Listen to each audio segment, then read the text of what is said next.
Brad Arnold once said that songs didn't come to him in polished studios or glamorous writing rooms. They came while working outside, standing in a flower bed, or letting his thoughts wander in the open air. That simple truth explains everything about his music. His voice never sounded manufactured. It sounded lived in. For millions of listeners, Brad wasn't just a rock singer, he was a familiar presence. Someone who sounded like he understood real life because he was living it too. At the height of fame, when many artists chased reinvention, Brad stayed grounded in authenticity. His songs spoke about weakness, doubt, hope, and faith without dressing them up. That honesty is why his voice still resonates today. This story is not about spectacle or rumors.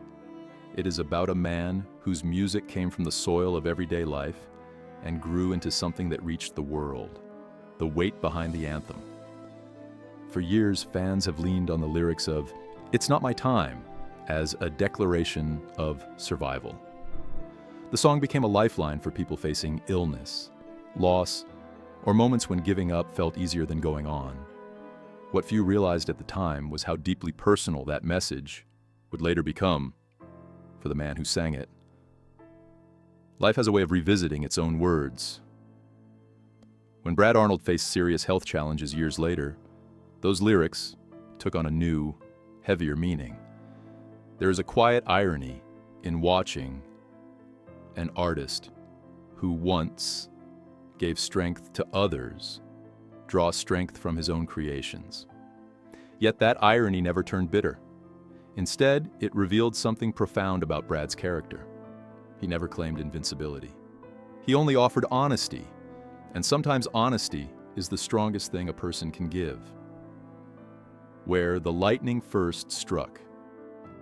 Long before global tours and sold-out arenas, Brad Arnold was a teenager in Escatawpa, Mississippi, sitting through a high school algebra class.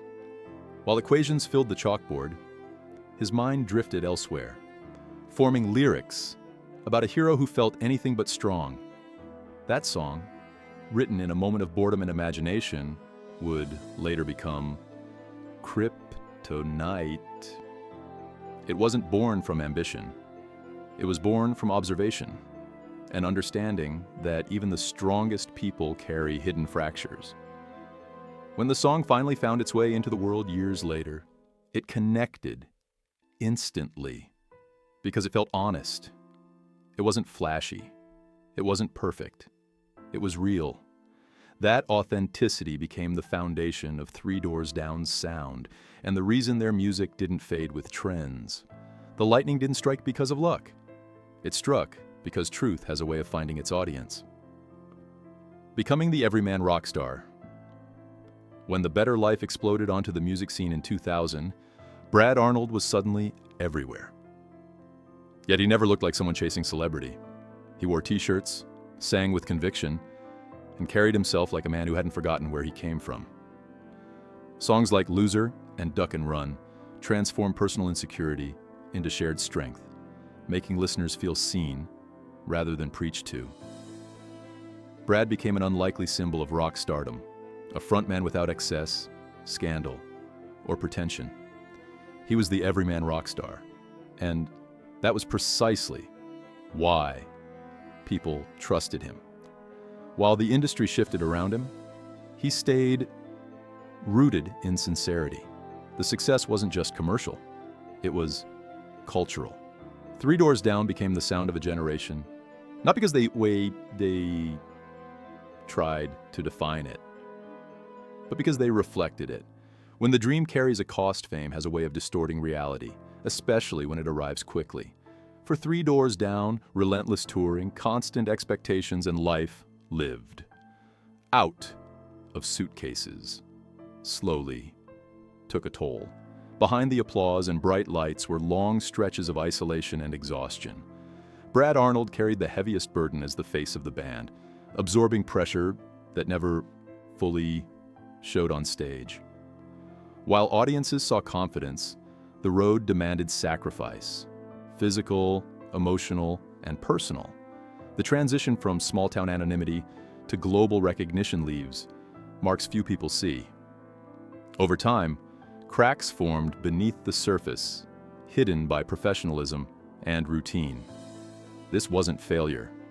It was human cost.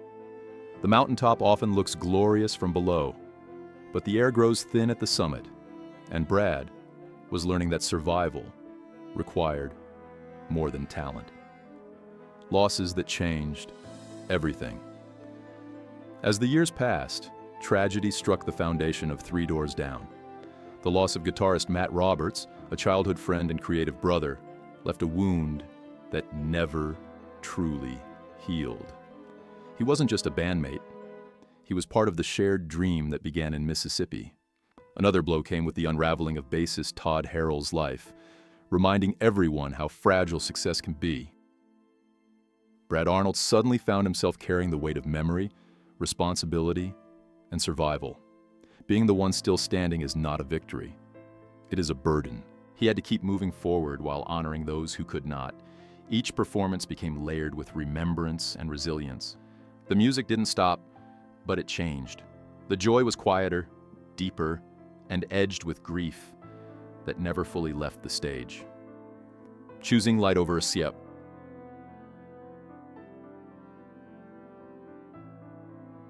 Under the strain of loss and expectation, Brad faced his own private battles. Like many in the industry, he turned to unhealthy coping mechanisms before realizing the cost. What makes his story different is not the struggle, but the choice that followed. Brad chose sobriety. He chose clarity. He chose to reclaim his life not for applause, but for peace. That decision reshaped his future and gave him a renewed sense of purpose. He spoke openly about faith, responsibility, and accountability, becoming a quiet example in an industry often defined by excess. Sobriety didn't make life easy, but it made it honest. Brad emerged steadier, humbler, and more aware of what truly mattered. He believed that the worst was behind him, unaware that life still had one more profound test waiting ahead. The silence no one understood. In early 2025, something changed. Tours slowed, appearances became rare. The usual connection between Brad and his fans grew quiet. In an age where silence is often misread, speculation rushed in to fill the gap. But the truth was neither scandal nor relapse. Behind closed doors, Brad was facing a serious health diagnosis that redefined everything. Rather than seeking attention, he chose privacy. He didn't want sympathy to sell tickets or define his legacy. For months, he carried the weight, quietly, protecting his family and fans from fear. It was a heavy burden, one that required strength beyond performance. This silence wasn't secrecy born of shame. It was restraint, born of love. Sometimes the bravest thing a person can do is suffer quietly until the truth must finally be spoken. Speaking with courage, not fear. When Brad Arnold finally addressed his fans publicly, he did so with remarkable calm and dignity. There was no drama, no anger, no bitterness. He spoke honestly about his health, his faith, and his acceptance of uncertainty. What stood out most was not the diagnosis itself, but his lack of fear. He didn't frame his situation as a tragedy. He framed it as a chapter. Brad reminded people that strength isn't measured by denial, but by peace. He spoke of trust, gratitude, and the belief that life's value isn't determined by its length. In that moment, the rock star disappeared, and the man remained. Fans didn't see Superman fall. They saw a human being standing firmly in truth. That courage became one of the most powerful messages he ever delivered. What remains? After the noise. Brad Arnold's story is not defined by illness, loss, or rumor. It is defined by honesty, resilience, and the quiet courage to live fully, even when life becomes fragile. His songs continue to play in cars, homes, and hearts, carrying meanings that evolve with time. He showed that strength is not about being unbreakable, but about standing tall while knowing you are breakable. His legacy lives in moments: first loves, long drives, lonely nights, and personal battles eased by familiar lyrics. Brad didn't want to be remembered for suffering. He wanted to be remembered for music, faith, and connection. And in that, he succeeded. The road may never truly give peace, but Brad found something deeper: acceptance. And that perhaps is the greatest song he ever wrote.